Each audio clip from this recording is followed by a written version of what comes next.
नमस्कार साथियों, स्वागत है आपका हमारे YouTube चैनल में। आप छत्तीसगढ़ की किस जगह से हमारे समाचार सुन रहे हैं, कृपया कमेंट बॉक्स में लिखकर हमें जरूर बताएं। रायपुर से प्रस्तुत हैं छत्तीसगढ़ के प्रादेशिक समाचार। समाचारों के साथ में रजनी शुक्ला। पहले मुख्य समाचार।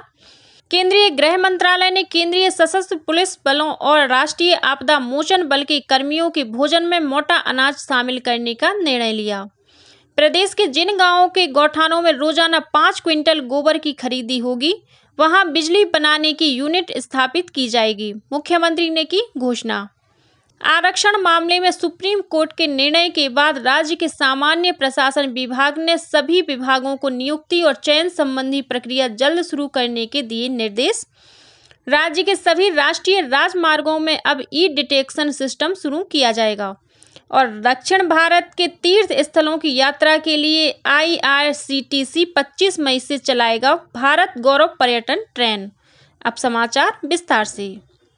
गृह मंत्रालय ने केंद्रीय सशस्त्र पुलिस बलों और राष्ट्रीय आपदा मोचन बल के कर्मियों के भोजन में मोटा अनाज शामिल करने का निर्णय लिया है।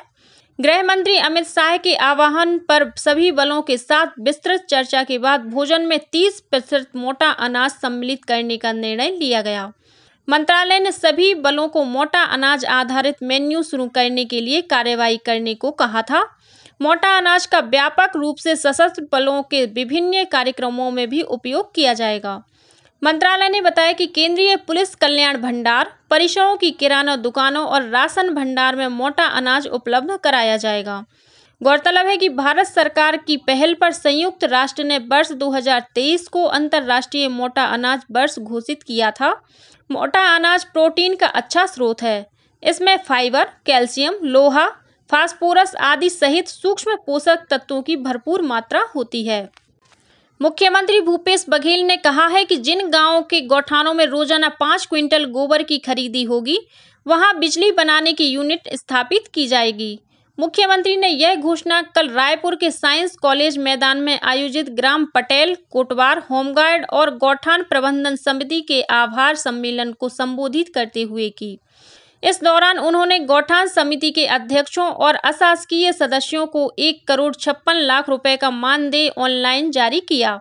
इस मौके पर उन्होंने कहा कि प्रत्येक गौठान के प्रबंधन के लिए 13 सदस्य नियुक्त किए गए हैं।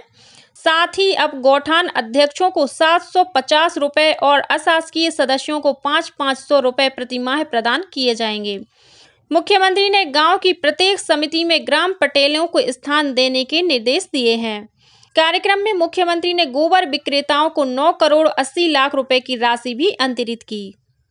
मुख्यमंत्री भूपेश बघेल ने कल रायपुर में आयोजित 2 दिवसीय 18वें छत्तीसगढ़ यंग साइंटिस्ट कांग्रेस का शुभारंभ किया। इस अवसर पर उन्होंने कहा कि जनप्रतिनिधि और वैज्ञानिक यदि तालमेल के साथ काम करें तो देश की हर समस्या का हल आसानी से हो सकता है। उन्होंने कहा कि राज्य सरकार ने हर क्षेत्र में नवाचारों को अपनी योजनाओं और कार्यक्रमों में शामिल किया है। श्री बघेल ने युवा वैज्ञानिकों से कहा कि हमें मौसम में हो रहे परिवर्तनों के बारे में शोध तेज करना होगा और इसके अनुकूल विकल्पों की तलाश करनी होगी। उन्होंने कहा कि वर्तमान समस्याओं को पुराने शोध के आधार पर खोजने से नए शोध समाज में नहीं आएंगे। इसलिए शोध के नए तरीके युवा वैज्ञानिकों को सोचना चाहिए। इस कार्यक्रम में पंडित रविशंकर शुक्ल विश्वविद्यालय के कुलपति प्रोफेसर सच्चिदानंद शुक्ल, छत्तीसगढ़ यंग साइंटिस्ट कांग्रेस के अध्यक्ष प्रोफेसर कल्लोल के घोष सहित देश भर से आए युवा वैज्ञानिक शामिल हुए। उच्चतम न्यायालय द्वारा 58% आरक्षण मामले में हाई कोर्ट के फैसले पर रोक लगाने के बाद मुख्यमंत्री भूपेश बघेल ने सभी विभागों को भर्ती प्रक्रिया में तेजी लाने के निर्देश दिए थे। इसके बाद सामान्य प्रशासन विभाग ने सभी विभागाध्यक्षों को आदेश जारी कर कहा है कि वे नियुक्तियां और चयन संबंधी प्रक्रिया को जल्द शुरू करें। गौरतलब है कि छत्तीसगढ़ में 58% आरक्षण के मामले पर उच्चतम न्यायालय ने हाई कोर्ट के फैसले पर स्टे दे दिया है। इससे राज्य में 58% आरक्षण पर लगी रोक हट गई है और इसके बाद शासकीय पदों पर भर्ती के लिए रास्ता खुल गया है। इस बीच नेता प्रतिपक्ष नारायण चंदेल ने सुप्रीम कोर्ट के फैसले का स्वागत करते हुए कहा कि वर्ष 2012 में भाजपा की सरकार ने 58% आरक्षण को विधानसभा में पारित कराया था। श्री चंदेल ने कल जांजगीर में आयोजित पत्रकार वार्ता में राज्य सरकार पर आरक्षण नहीं देने और भर्ती प्रक्रिया रोकने का आरोप लगाया। निर्वाचन आयोग ने सभी राष्ट्रीय और राज्य स्तर के राजनीतिक दलों और उनके प्रचारकों से चुनाव प्रचार अभियान के दौरान संयम बरतने और चुनावी माहौल को खराब न करने का परामर्श जारी किया है। कर्नाटक विधानसभा चुनाव प्रचार के दौरान हाल के चुनावी भाषणों के मद्देनजर यह परामर्श जारी किया गया है। परामर्श में निर्वाचन आयोग ने कहा है कि सभी संबद्ध राजनीतिक दलों और पक्षों के लिए चुनाव आचार संहिता और मर्यादा का अनुपालन अनिवार्य है। भारतीय जनता पार्टी ने निर्वाचन आयोग के परामर्श का स्वागत किया है। केंद्रीय सूचना और प्रसारण सचिव अपूर्व चंद्रा ने कहा है कि सरकार जल्द ही स्कूलों के पाठ्यक्रम में एनिमेशन, गेमिंग और बीएफएक्स विषय शुरू करेगी।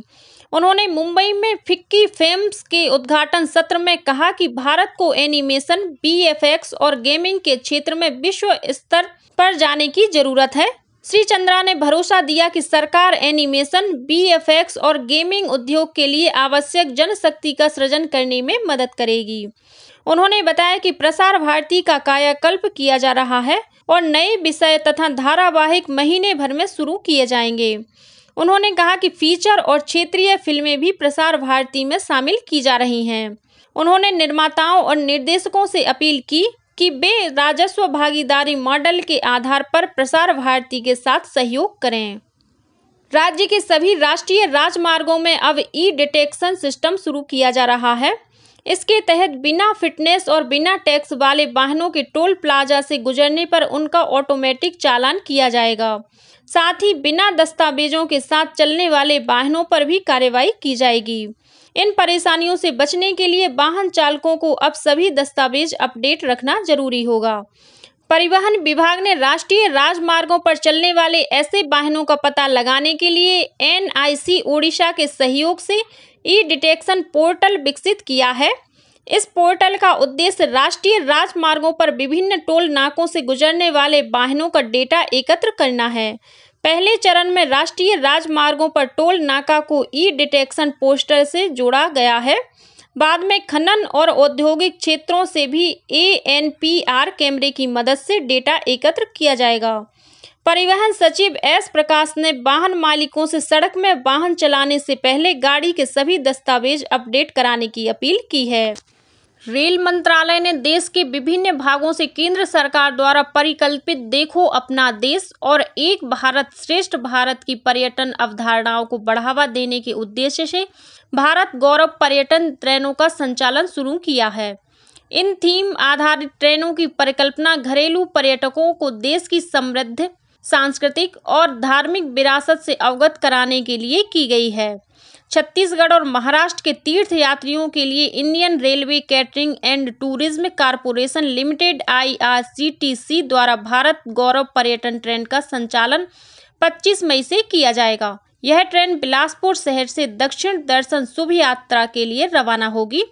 यह ट्रेन छत्तीसगढ़ के बिलासपुर, भाटापारा, तिल्दा नेवरा, रायपुर, दुर्ग, राजनांदगांव और महाराष्ट्र के गोंदिया, तिरोड़ा, भंडारा रोड, भागपुर, सेवाग्राम और भल्लार शहर स्टेशनों से होते हुए जाएगी, जहां से यात्री इस ट्रेन में सवार हो सकेंगे। 7 रात और 8 दिन की इस यात्रा में रामेश्वरम, मदुरई, तिरुपति और श्रीशैलम मल्लिकार्जुन ज्योतिर्लिंग के मंदिरों और दर्शनीय स्थलों का भ्रमण कराया जाएगा। इसके लिए प्रति यात्री 15,500 रुपये का खर्च आएगा। इच्छुक पर्यटन IRCTC की वेबसाइट पर ऑनलाइन और अधिकृत एजेंट से बुकिंग करा सकते हैं। साथ ही बिलासपुर रेलवे स्टेशन के मोबाइल नंबर 8287932242 और रायपुर रेलवे स्टेशन के मोबाइल नंबर 9390112759 पर संपर्क किया जा सकता है। रायपुर रेल मंडल के रायपुर आरवी ब्लॉक हट के बीच दूसरी रेल लाइन और रायपुर स्टेशन यार्ड में आधुनिकीकरण का कार्य किया जा रहा है। इसके कारण आज से 10 मई तक कुछ यात्री गाड़ियों का परिचालन प्रभावित रहेगा। यात्रियों की सुविधा को देखते हुए रायपुर स्टेशन के स्थान पर उरकुरा स्टेशन पर ट्रेनों का अस्थायी ठहराव दिया गया है। वहीं उरकुरा और रायपुर स्टेशनों के बीच यात्रियों के लिए बसों की सुविधा रहेगी। साथ ही यात्रियों की सुविधा के लिए रायपुर रेल मंडल द्वारा हेल्पलाइन नंबर 138 और 0771225250 भी जारी किया गया है। केंद्रीय ग्रामीण विकास मंत्रालय द्वारा महात्मा गांधी राष्ट्रीय ग्रामीण रोजगार गारंटी योजना मनरेगा के तहत वृक्षमाला अभियान चलाया जा रहा है। इसके तहत नदी के तटों को संरक्षित किया जा रहा है। इसी कड़ी में कोंडागांव जिले की 134 ग्राम पंचायतों में दीवार लेखन, चित्रकला और शैली का आयोजन किया गया। इस अभियान के तहत लोगों को वृक्षमाला बनाने के लिए नदी के तटों का संरक्षण करने के लिए जागरूक किया गया। साथ ही उन्हें नदी के किनारों पर वृक्षारोपण के लिए भी प्रेरित किया जा रहा है। और अब कुछ अन्य खबरें संक्षेप में। बीजापुर जिले में मुरदंडा और तिमापुर कैंप के पास सुरक्षा बलों ने 3 किलो वजनी विस्फोटक बरामद किया, जिसे बम निरोधक दस्ते ने मौके पर ही निष्क्रिय कर दिया। बालोद जिले में कल हुई सड़क दुर्घटना में सीआरपीएफ के एक जवान की मौत हो गई। यह जवान गरियाबंद जिले के सढौली गांव का रहने वाला था, जो श्रीनगर के बड़गांव में पदस्थ था और छुट्टी पर घर आया हुआ था। गरियाबंद जिले के चिखली गांव में तेंदुए के हमले से एक महिला घायल हो गई, जिसे नजदीकी अस्पताल में भर्ती कराया गया है। यह महिला जंगल में लकड़ी बीनने गई थी। नेता प्रतिपक्ष नारायण चंदेल ने जांजगीर चांपा जिले के सेमरा गांव में भाजपा कार्यकर्ताओं की बैठक ली। इस दौरान उन्होंने कार्यकर्ताओं से कहा कि वे प्रदेश में आगामी विधानसभा चुनाव के मद्देनजर एकजुट होकर कार्य करें। अनुसूचित जाति, अनुसूचित जनजाति और अन्य पिछड़ा वर्ग के विद्यार्थियों को स्नातक स्तरीय प्रतियोगी परीक्षाओं की कोचिंग प्राप्त करने के लिए प्रवेश परीक्षा का आयोजन 14 मई को किया जाएगा। कवर्धा जिले में छत्तीसगढ़ सामाजिक आर्थिक सर्वेक्षण 2023 में प्राप्त जानकारियों पर दावा, आपत्ति एवं निराकरण के लिए 5 मई से ग्राम सभा का आयोजन किया जाएगा। जिला प्रशासन रायगढ़ द्वारा संचालित निःशुल्क कोचिंग में CGPSC प्रतियोगी परीक्षा के कक्षा संचालन हेतु फैकल्टियों से आवेदन आमंत्रित किया गया है। अध्यापन कार्य हेतु कोचिंग फैकल्टी, पूर्व अनुभवी विषय शिक्षक, शासकीय कर्मचारी व इच्छुक व्यक्ति अंतिम तिथि 4 मई 2023 तक आवेदन कार्यालय जिला शिक्षा अधिकारी रायगढ़ में जमा कर सकते हैं। और रायपुर जिले के तिल्दा नेवरा में स्थित एक निजी कंपनी में कार्य के दौरान ऊंचाई से गिरकर एक मजदूर की मौत हो गई, वहीं एक अन्य मजदूर घायल हो गया है। इसी के साथ छत्तीसगढ़ के समाचारों का ये बुलेटिन समाप्त हुआ। नमस्कार।